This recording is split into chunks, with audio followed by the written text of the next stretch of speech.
यो video mainly Nepali साथीहरूको लागि जो युएस आउन खोज्दै हुनुहुन्छ फर्स्ट टाइम।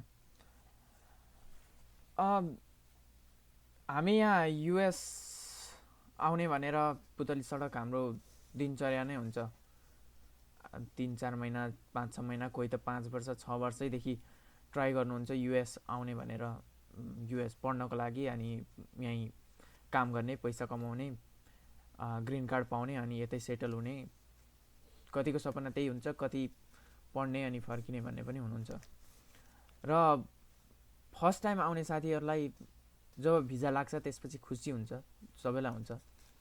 अनि त्यसपछि अब यहाँ आउने बेला भएपछि के ल्याउने र के नल्याउने भन्ने बारेमा कन्फ्युज हुनसक्छ। सो यो भिडियो के ल्याउन मिल्छ, के चाहिँ ल्याउनुहोस्, केलाई फर्स्ट प्रायोरिटी दिनु भन्ने बारे छ। फर्स्ट कुरा पैसा ल्याउनुहोस्। तपाईँले जति ल्याउन पाउनुहुन्छ पैसा नेपालदेखि त्यति तपाईँ लिएर आउनुहोस्। मलाई लाग्छ $2500 तपाईँले ल्याउन सक्नुहुन्छ। सो पैसा भरसक लिएर आउनुहोस्। अर्को छ खानेकुरा। हामी मेन जोड दिन्छौँ जाडोको बेला आइयो भने एकदम लुगा बढी ल्याउन खोजिन्छ, गर्मीमा आए पनि लुगा बढी ल्याउन खोजिन्छ। हाम्रो बानी नै त्यस्तै हुन्छ, महँगो पर्छ यताउता भनेर।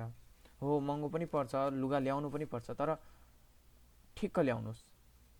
बरु त्यसको सट्टामा अरू के ल्याउनुहोस्, खानेकुरा ल्याउनुहोस्।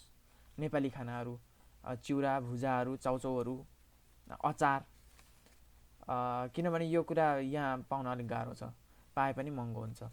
मसलाहरू,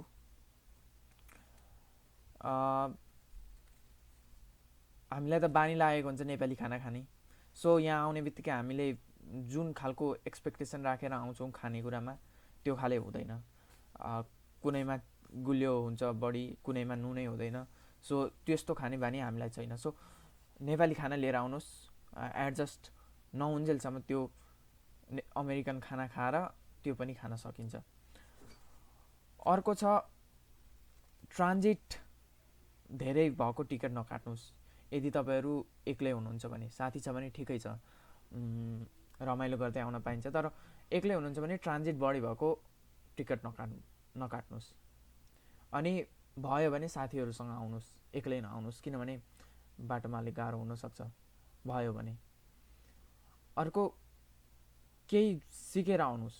मेन त कार सिकेर आउनुहोस् र टाइम छ भने लाइसेन्स पनि निकाल्नुहोस्। अनि कफीहरू बनाउन सिक्ने हो भने सिकेर आउँदा हुन्छ, तपाईँहरूलाई काम लाग्छ। कपाल काट्न आयो भने कपाल काट्न पनि सिकेर आउँदा हुन्छ। अनि गुन्द्रुकहरू ल्याउन पाइन्छ, थोरै ल्याउनुहोस्।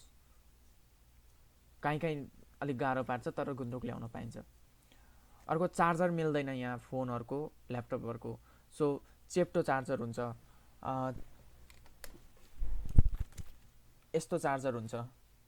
सो यस्तो चार्जर त्यहाँ पायो भने पायो, नत्र यता वालमार्टमा $5 आउँछ।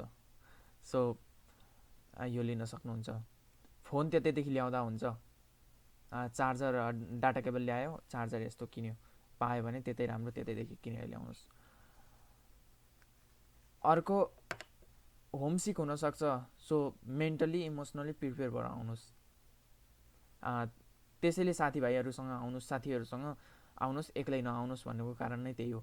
होमसिक हुन्छ, बाटोमा लोन्ली फिल हुनसक्छ। सो साथीहरूसँग आउँदा त्यो होम सिकनेसको त्यति याद हुँदैन, होम सिकनेस हुने चान्स अलिक कम हुन्छ। अनि यहाँ पनि